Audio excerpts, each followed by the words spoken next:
Dress কোডটা একটা অভিনব উদ্যোগ আমাদের, যেটা সারা রাজ্য জুড়েই খেলা হবে টিম কর্মসূচি নিয়েছে।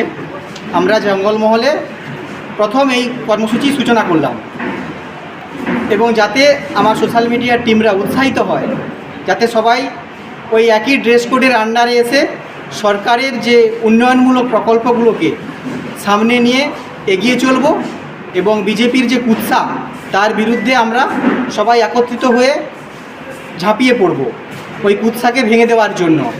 সাথে সাথে আপকামিং যে 2026 বিধানসভা নির্বাচন, ওটাই হচ্ছে আমাদের আসল লক্ষ্য। 2026-এর বিধানসভা নির্বাচনকে সামনে রেখে এই ড্রেস কোড উদ্বোধনের দিনে আমরা শপথ নিলাম যে দিদিকে আবার চতুর্থবারের জন্য নবান্নে দেখতে চাই।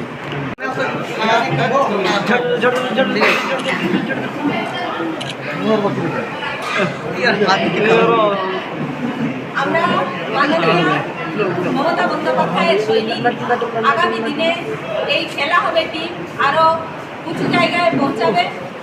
আজকে যার উদ্যোগে